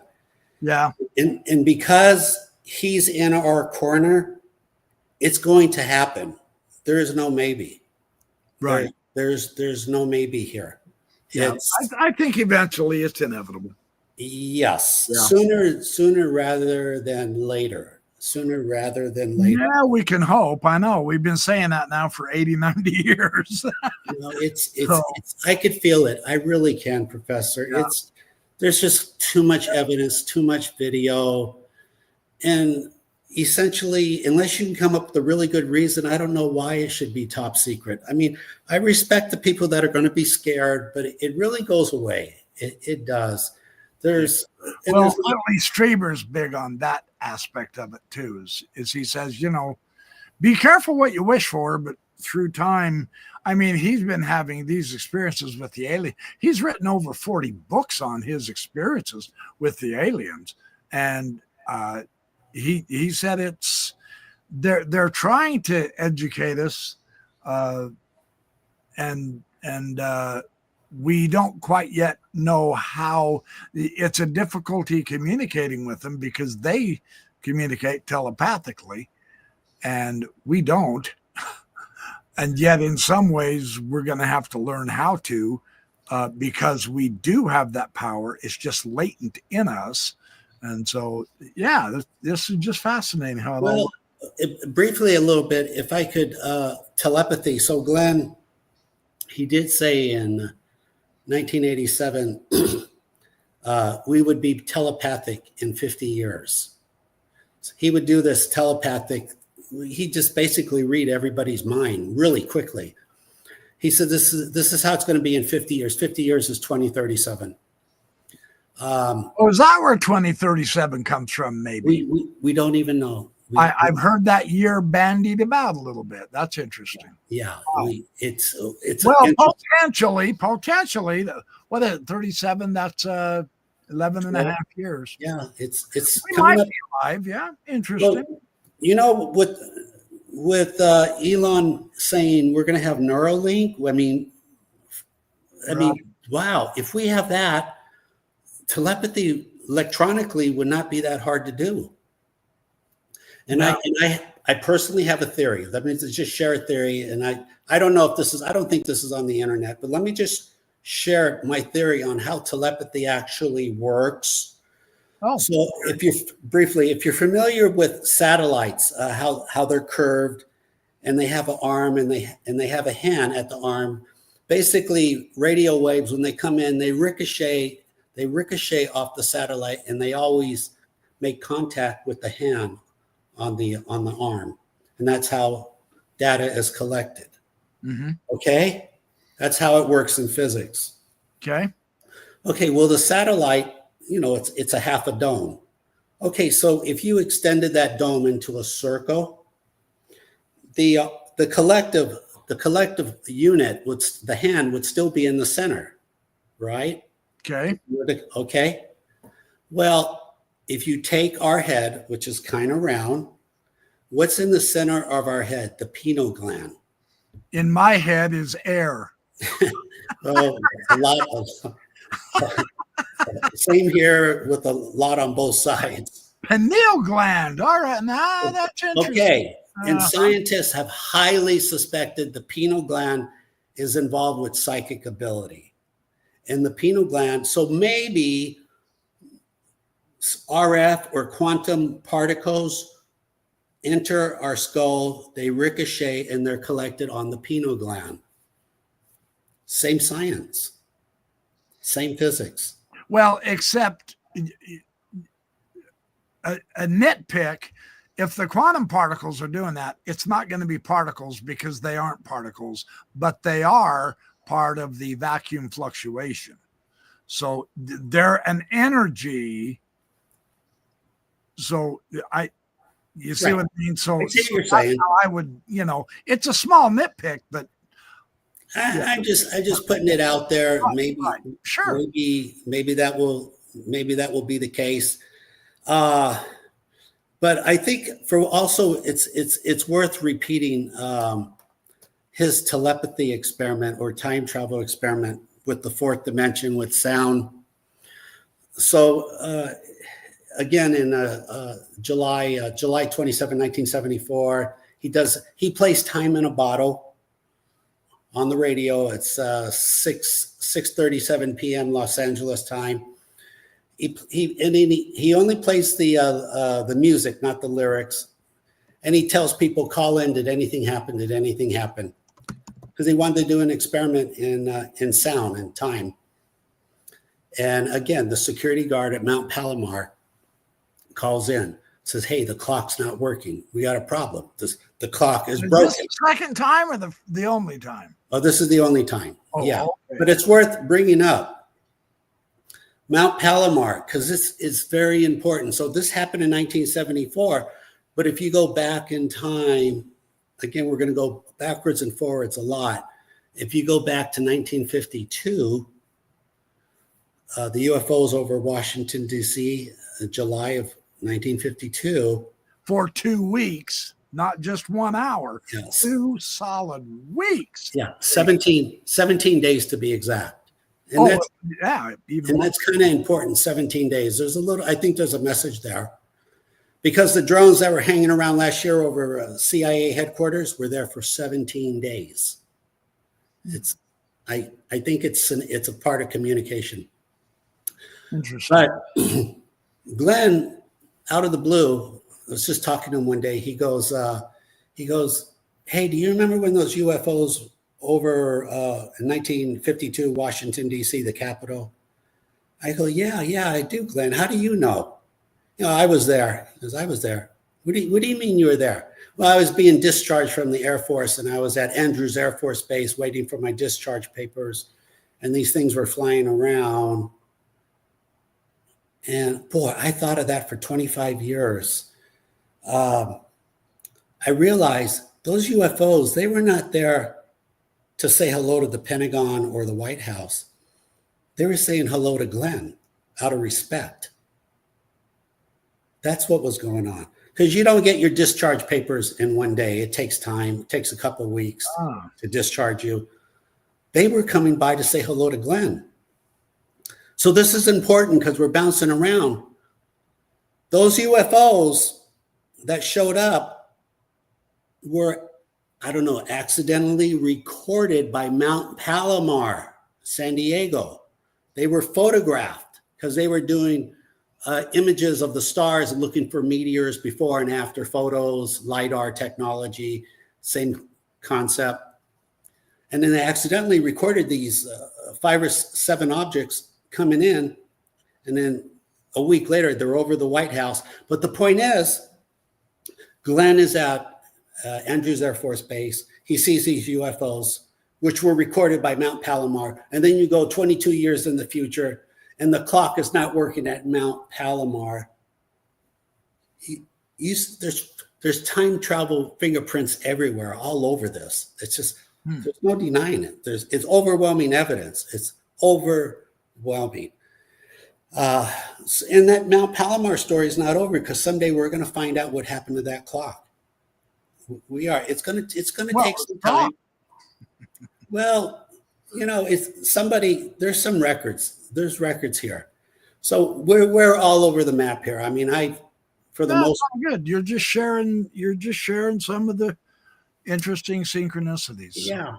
And you know, like I said, there was this one skeptic that called the radio station in 1974, because Glenn would take phone calls. 10 or 20,000 people would call in every day.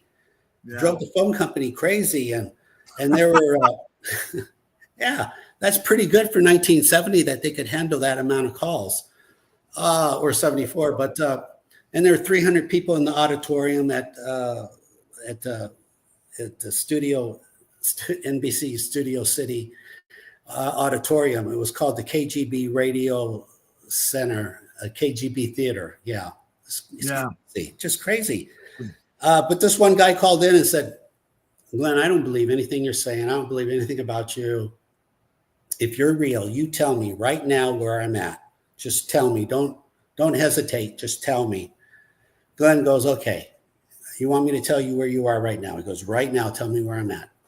He says, "Are you calling me from a phone booth in Long Beach, California? And did you spend the day with your family at Disneyland?" And the guy hung up. So, like, come on. Like, obviously he hit it. It must scare the hell out of him, which I get. I get that. I totally get that. Another time, and this is I've only listened to half the tapes.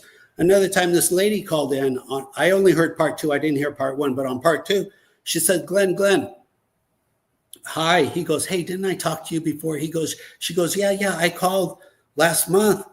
I called you because my sister is missing. And I asked you, "Where's my sister?"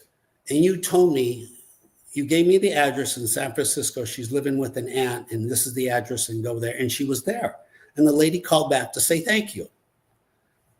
This is the level Glenn is on, and fast. "Hey, I lost my jewelry. Oh, it's sitting here on this counter," or "This person took it. I lost my dog. Oh, he's at the city pound. Go to this one right now." It never stopped. It was spontaneous. Again, like the only time he ever hesitated was telling me information about this time traveler that he met. And obviously, Professor, I guess, you know, there must be a conflict, because if this time traveler, say it's from 1,000 years from now or 2,000 years, maybe just having the knowledge articulated, digitally articulated, it may be incompatible with this timeline. In other words, saying what he's doing or bringing up his name, because I guess theoretically I'm not supposed to be bringing up his name. It's just I kind of see the science, the logic in that. But other than that, Glenn would tell you whatever. I never did. I never asked him for lotto numbers. But another bizarre story here, and I think this was Glenn again. Okay, I'm at the pharmacy. It was roughly like 2005. Crazy story. I did a lot. Mail order pharmacy. I did a lot of shipping. UPS was there, in and out all the time. It was great. It was really great. So check this out. So the UPS driver walks in, says, "Hey, Robert." He gives me this wallet. He says, "I just found this wallet in your parking lot." I go, "Wow, okay." I put it on my desk. I finished what I had to do. I said, "I'll get to it in 30 minutes. And so I finish up. I go, "Okay, let's look at the wallet. Let's try to figure out this mystery. And the wallet is intact. Listen to the story. This is nuts. So it's intact. The credit cards, the money. There was a check in there. I don't know. It was weird, like a check for $1 million. I just assume it was a good luck check somebody gave them just to carry around for good luck, to try to manifest wealth, maybe. I didn't take it serious. But it's like, in the driver's license, and the guy's name was Mark, lived in Honolulu. And I'm like, wow, but there's no phone number. I'm like, wow. So I'm assuming, well, this guy's visiting Los Angeles. Yeah. He ate next door. There was a restaurant next door. So he ate next door, and he walked back to his car. He dropped his wallet. So I said, well, I have his address. I could easily just ship it to him. But there's a problem. How's he going to get on an airplane to fly home? He has no ID. So I said, I have to figure out a way to contact this guy, even though there's no phone number. I thought about it. And after an hour, it came to me. Because his credit cards are in there. So I called the credit card company. I said, hi. I said, this is Bob's Pharmacy. Hey, I just found this guy's wallet. He's going to call you pretty soon. And when he does, give him my phone number. Tell him I found his wallet. The lady was like, what? Okay. I mean, she never had a phone call like that. Sure enough, 2 hours later, he calls me. He goes, hey, I heard you found my wallet. I go, yeah. It was right here in the parking lot. You must have dropped it. He goes, where'd you find it? I said, in the parking lot. You must have dropped it when you were eating next door at the restaurant. He goes, where are you? What city are you in? I said, Los Angeles. You dropped your wallet in the parking lot. The UPS guy gave it to me. I have it. He goes, you have my wallet? Yes. He goes, yeah. He goes, I talked to that 8 times, dude. Yeah. He says, wait a minute, is it intact? Everything's in there? I said, look, the money's in here, your credit cards, your lucky check is in here. He goes, Robert, I lost that a week ago in Honolulu.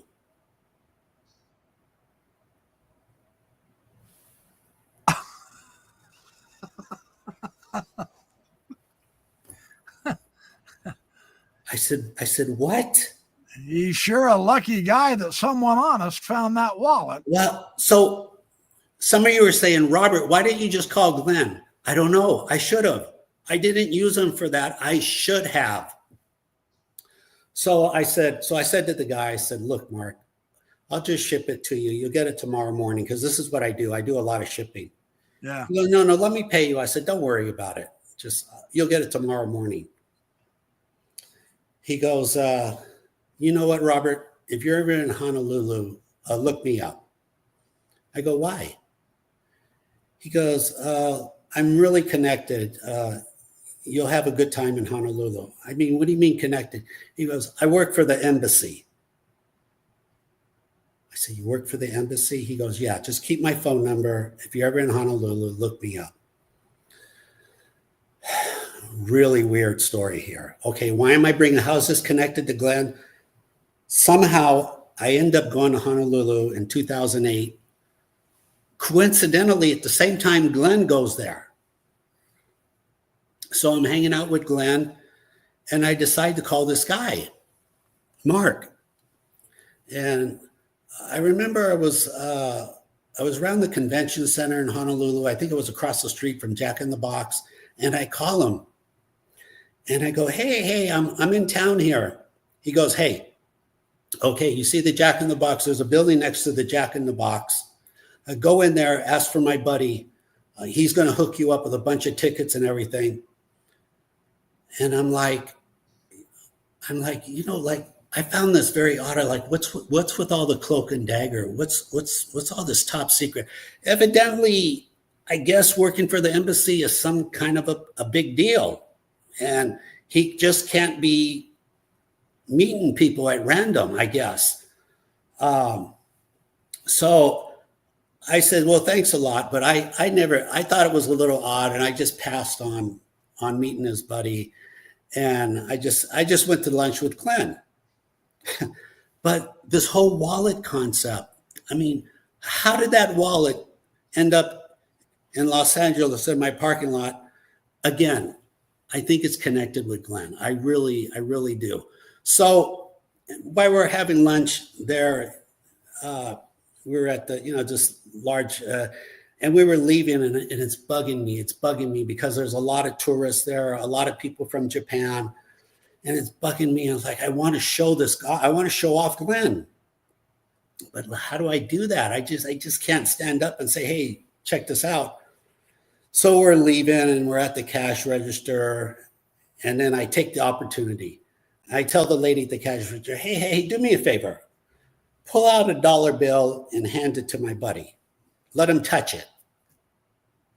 And automatically, he knew and his wife knew what was going on. So the wife walks away because he taught her how to be telepathic or how to be close to it. So she walks away, and he touches the dollar bill. He closes his eyes, and she reads out the serial number. And I got to tell you, within 1 minute, we had 50 or 60 people running over to the cash register to see this live. It was spectacular. It was just spectacular. And he did this all the time, nonstop. You have something that needs to be coded, I don't know, like 1,000 years ago, chiseled in stone. He can read it. He just tell you what it says. How interesting. No challenge whatsoever. Well, that is quite a friend you have. Even though he's passed on, he's still involved in your life somewhat. So yeah. You are unique in that regard. I don't know how many other people he visits in dreams. He obviously knew a lot of people. He may be keeping in contact with a lot of them. Who knows? He said he went to an inauguration in the 90s, and he did 7 different shows because they had him running around. So yeah, you could assume the director of this agency and this agency and this agency introduced themselves. Yeah, remember the story about the horse races in 1974? Every day on the radio show, he would no, but tell it, and I'll be right back. Okay. You tell it. I'll be right back. So 1974 at the radio show, Universal Studio Cities. He did it every day for 1 year. He would predict. He'd write down. There were horse races in Tijuana, Mexico, at the Caliente racetrack. Caliente racetrack. He would predict the winning horse, before the race. He'd write it down, give it to somebody, put it in an envelope. Well, he did that every day for 100 days, and after 100 days, he was contacted by the American government.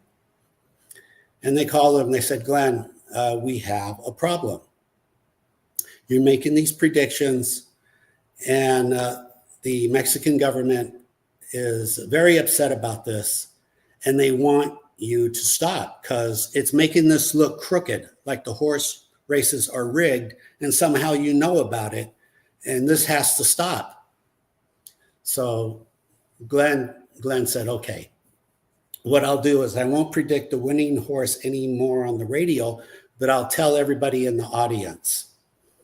And that's when I stopped listening to the tapes.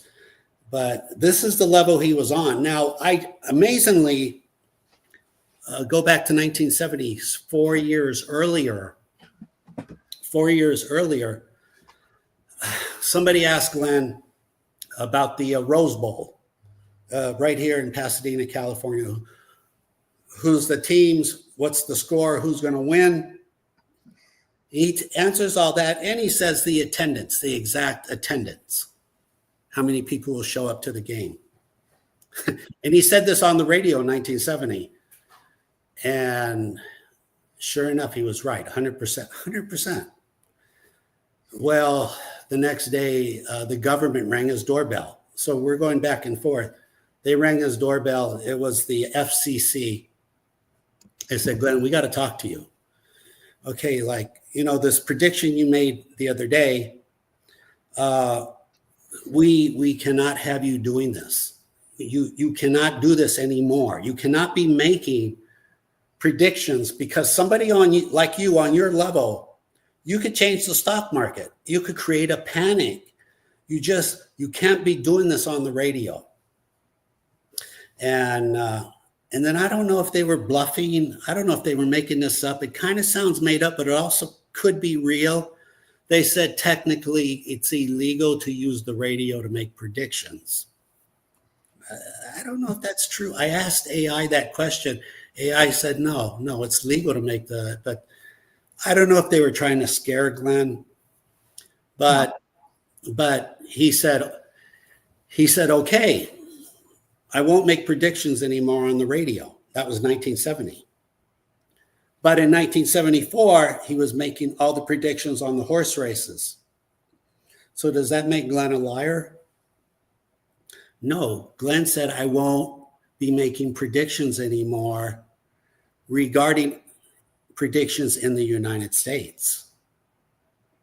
Because the FCC didn't ask him stop making predictions with events in Europe or in Africa. They said, just don't be making predictions that involve the United States on the radio.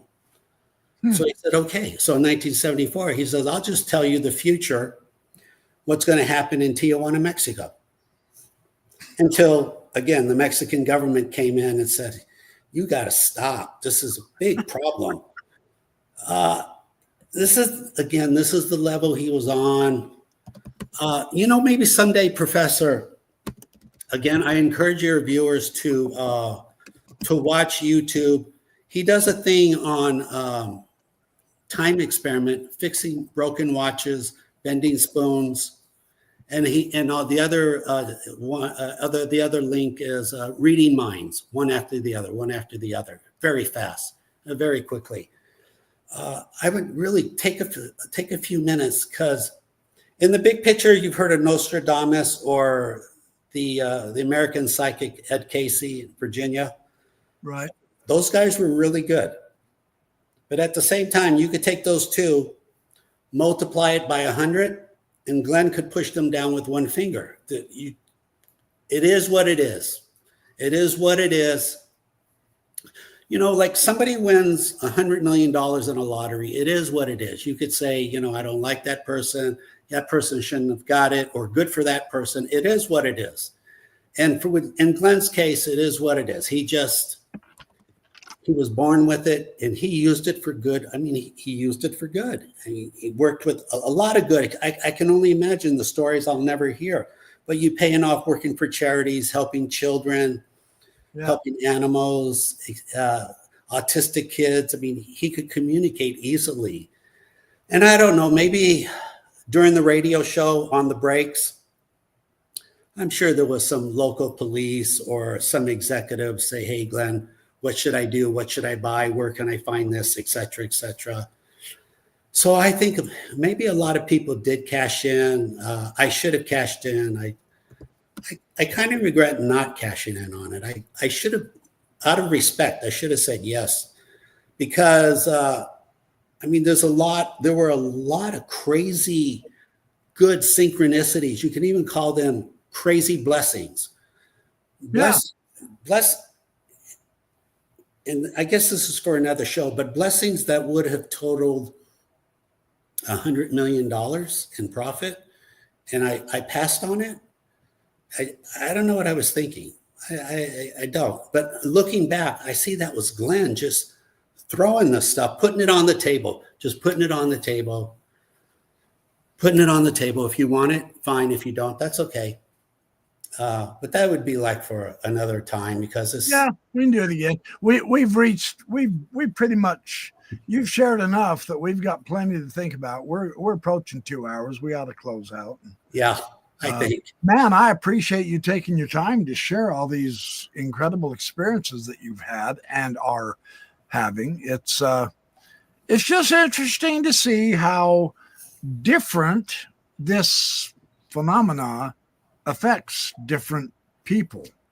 And your experiences are just really interesting.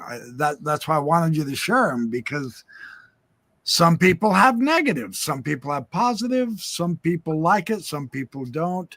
Some people don't have any experiences yet. And my experiences have come through proxy, through listening to others and of reading about other experiences so far. But yeah, I figure eventually I'll get up there with. Well, Professor, I get it when people say, "Well, I want to believe, but I don't see any evidence, so I don't believe."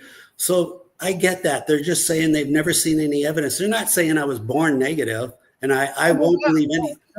And they're not saying no matter how much evidence you show me, I still will not believe. They're not saying that. They're saying show me the evidence. And so I don't believe in telepathy. I don't believe in UFOs. They're just saying I've never seen it. So you should articulate I've never seen it. Yeah. But I can tell you others have. And I've had more than my share. I don't know why. I've had more than my share. I can tell you it's very real. And you could reach out to me. And I have a lot of Glenn's tapes on videos. And someday I am going to post them on YouTube. I juggle a lot. But sure, I get it. People say, I don't believe this. Just haven't seen it. But the evidence is there. And give the rest of us opportunity to show you the evidence. There you are. Yeah, well, I've got interesting news for you that way. Okay. I have seen through my investigations that it doesn't matter what you show evidence-wise, half the people you show it to still aren't going to believe. They will find a reason not to believe. I mean, listen, you don't have to prove anything to anybody. If it's true that the phenomenon will present itself to you as you tune in, then all you have to do is give them the key and let them do it themselves when they're ready. And if they say, well, that's not good enough, why would I care? I don't care what you think is good enough or not. If you want to listen to the radio station on 107.6, my advice, turn on the radio, make sure it's plugged in, and then take that tuning dial and go to, guess where? 107.6. Then you too can hear the radio. It's not up to me to do that for you. And so in some respects, those who say, prove it, I say, why? I don't need to prove anything to anybody. You know, I don't even have to tell anybody about my experience if and when I get it.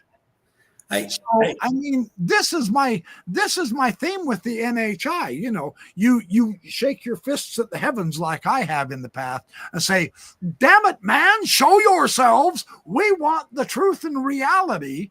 And they don't. You're not tuning into their wavelength. You can't just demand someone prove something to you. Yes, I get it. Western science thinks that's how reality and truth is shared. They're not correct. That's not how it's done. No. It's the repeatability that proves it. If you have people who have the evidence, then you do what it takes to repeat that for yourself. I'm becoming a big proponent of that. And it drives people crazy. I get it. It does. I understand. Because when I was a skeptic, I also thought the way the skeptics do. And I was at best incomplete. I'll put it that way. But I still haven't had any overly magnificent revelation or opportunity yet to actually be able to say, yeah, hey, I guess those things really are real after all. But it's interesting to listen to other people's stories and their experiences and understand that the phenomenon is real to them And I don't feel the need now to say, well, prove it to me or you're a liar. No, that's skepticism run amok. That doesn't make progress at all. In life, you have to chew your own food if you want the benefit of nutrition, or you have to lift your own weights at the gym if you want the benefits of that. Yeah. You know what I'm saying? Maybe this quantum language, give it an opportunity. It won't be easy, but it won't be super hard either. Even if it's not easy, the gold medal of the Olympics is not easy. No, it's not. If you want it, you don't get to complain. And you dang sure don't get it if you just do 3 push-ups once in one day, and the next 4 years you do nothing towards your goal, and then go to the Olympics and expect to win the gold medal. You got to be kidding me. Right. Right. Those people put 18 hours a day of their lives into it for 4 years to get that gold medal, and then they turn around and say it was worth it. Well, do you want the gold medal of knowledge? You prove it to yourself and do what it takes. Thank you. That's almost where I feel almost like I'm being guided for my own benefit, because I'm not putting in the necessary time and effort yet either, although I am putting a lot of time and effort into it. But and it's all good. I'm having too much fun reading the secondary stuff and the primary stuff and having wonderful guests on my show and all to spend an enormous amount of time. My suspicion is I will do a lot more in my retirement. But in the meantime, hopefully it comes about. If it doesn't, it's all good. So anyway, thank you so much for being on the show. We appreciate it immensely. It's been a lot of fun. Very interesting. We'll do some more as we can. So, yes. And to my audience, thanks for attending. Appreciate all your support and your interest.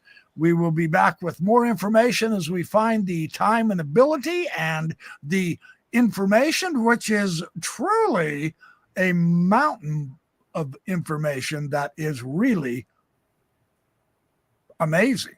And it's really weird. I'm just saying, this subject, that's what makes it fun. So we will return for more as we can. You guys have a great evening.